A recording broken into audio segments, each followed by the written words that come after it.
വ്രതം നോറ്റ് മാലയിട്ട് ഇരുമുടിക്കെട്ടേന്തി ഒരുപാട് അയ്യപ്പ ഭക്തർ അയ്യനെ കാണുവാനായി പോകുന്നു. എന്നാൽ അതിൽ നിന്നെല്ലാം തികച്ചും വ്യത്യസ്തമായൊരു യാത്രയാണ് തൃശ്ശൂർ ജില്ലയിലെ വെട്ടിക്കാട്ടിരി സ്വദേശിയായ സുനിൽ കൃഷ്ണൻ്റേത്. തൻ്റെ മകന് നീതി ലഭിക്കുവാൻ വേണ്ടിയുള്ള യാത്ര. തൃശ്ശൂർ ജില്ലയിലെ വെട്ടിക്കാട്ടിരി സ്വദേശിയായ സുനിൽ കൃഷ്ണൻ കാൽനടയായി ശബരിമല യാത്രയ്ക്ക് പോകുന്ന വഴിയാണ് പെരുമ്പാവൂർ ശ്രീധർമ്മശാസ്താ ക്ഷേത്രത്തിൽ എത്തിച്ചേർന്നത്. മുഖ്യമന്ത്രിയും വിദ്യാഭ്യാസ മന്ത്രി ശിവൻകുട്ടി സാറും എൻ്റെ മകൻ്റെ നീതിക്ക് വേണ്ടി ഉടൻ ഇടപെടുക എന്നെഴുതിയ പ്ലക്കാർഡ് ഒരു കൈയിലും മറുകൈയിൽ ഇരുമുടിക്കെട്ടുമായാണ് യാത്ര. മഴ പെയ്ത് വെള്ളം ഇങ്ങനെ വെള്ളമൊക്കെ ഇങ്ങനെയുള്ള സ്ഥലത്ത് വെച്ചിട്ടാണ് അഡ്വാൻസ് 3 മാസത്തെ വേണമെന്നൊക്കെ ഇവർ ആദ്യമേ പറഞ്ഞു. വണ്ടി വാടക ഇത്രയും ശോചനീയമായ അവസ്ഥയിലാണ്. എൻ്റെ കുട്ടിയുടെ 2 പല്ല് പോയി. ഇപ്പോൾ ഇനി ഇത്രയും കുട്ടികൾ ഇവിടെ ഉണ്ട്. ഇതാണ് ക്ലാസ്സിൻ്റെ അവസ്ഥ. വെള്ളം നിറഞ്ഞിട്ട്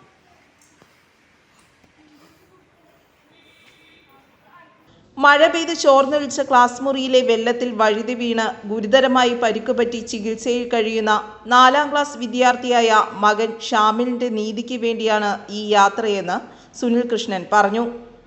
ഈ പ്ലക്കാർഡുമായിട്ട് അയ്യപ്പനെ കാണുവാൻ വേണ്ടിയിട്ട് സന്നിധിയിലേക്ക് പോകാനുള്ളൊരു തീരുമാനം, അതെന്താണ് സംഭവം?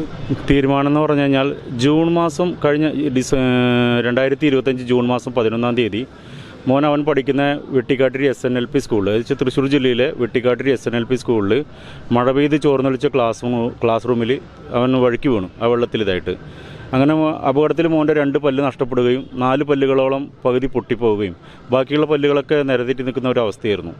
അപ്പോൾ അന്നത്തെ ഇത്രയും വലിയൊരു അപകടം ആയതുകൊണ്ട് ഞാൻ HMൻ്റെ അടുത്ത് പറഞ്ഞു, ഞാൻ ചാനലുകാരെയും സ്റ്റേഷനിലേക്ക് ഇത് പരാതിപ്പെടുന്നു പറഞ്ഞപ്പം HMൻ്റെ മുന്നിൽ കൈ കൂപ്പിയിട്ടാണ് പറഞ്ഞത്, സാറേ പ്രശ്നം ഉണ്ടാക്കരുത്, 8-10 ടീച്ചർമാരുടെ ജീവിതമാണ്, അതില്ലാണ്ടാക്കരുതെന്ന് പറഞ്ഞു. അപ്പോൾ ഞാൻ പറഞ്ഞു, എന്നാൽ ഇതിനുള്ള സൊല്യൂഷൻ എന്താ വെച്ചാൽ നിങ്ങൾ പറയണം പറഞ്ഞു.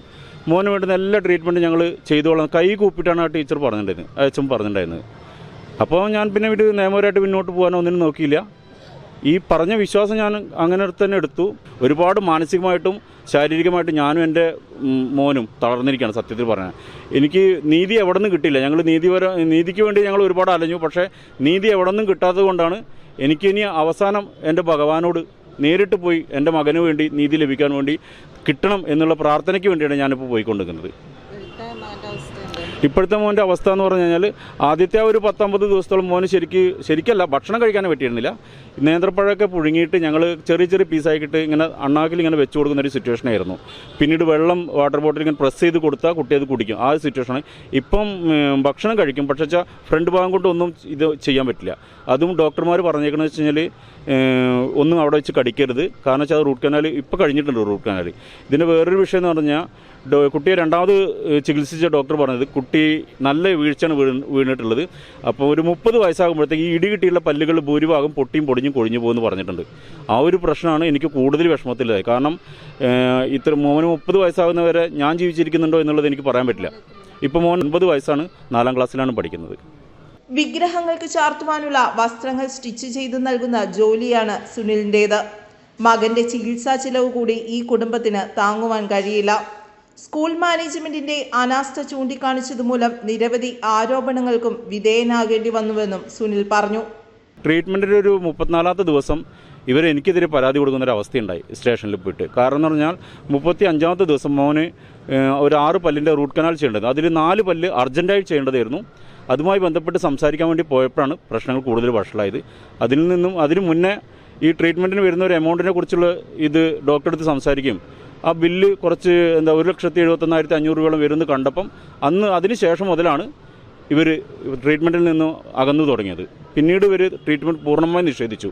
എനിക്കെതിരെ ഇല്ലാത്ത ആരോപണങ്ങളൊക്കെ പറഞ്ഞുണ്ടാക്കാൻ തുടങ്ങി. കാരണം വെച്ചാൽ 20,000 രൂപയുടെ ട്രീറ്റ്മെൻറ്റിന് 1,71,500 രൂപയുടെ ബില്ല് കൊണ്ടുവന്നു. അതിന് ശേഷം ആ പൈസ എനിക്ക് അന്ന് തന്നില്ലെങ്കിൽ 50 ലക്ഷം രൂപ എനിക്ക് നഷ്ടപരിഹാരം തരേണ്ടി വരും എന്നൊക്കെയുള്ള ആരോപണങ്ങൾ അവരുടെ സ്കൂൾ ഗ്രൂപ്പിലും അഡ്മിൻ ഓൺലി ആക്കിയിട്ട് മറ്റുള്ള രക്ഷിതാക്കൾക്ക് ഇതിനെക്കുറിച്ച് ചോദിക്കാനോ പറയാനുള്ള ഒരു അവസ്ഥയില്ലാതെ എല്ലാം അവർ സ്കൂളുകാർ പറയുന്നത് മാത്രം എല്ലാവരും കേട്ടാൽ മതി എന്നുള്ളൊരു ആ രീതിയിലൊക്കെ ഒരു മുന്നോട്ട് പോകാൻ അവരിൽ നിന്നുണ്ടായത്. നീതി നടപ്പിലാക്കേണ്ടവർ തന്നെ നീതി നിഷേധിക്കപ്പെടുമ്പോൾ അയ്യന്റെ സന്നിധിയിലെങ്കിലും തനിക്കും തന്റെ മകനും നീതി ലഭിക്കുമെന്ന പ്രതീക്ഷയിലാണ് ഈ പിതാവിന്റെ സന്നിധാന യാത്ര. ക്യാമറാമാൻ ബിനു കുര്യനോടൊപ്പം നിഷ രജീഷ്, മെട്രോ ന്യൂസ്, പെരുമ്പാവൂർ.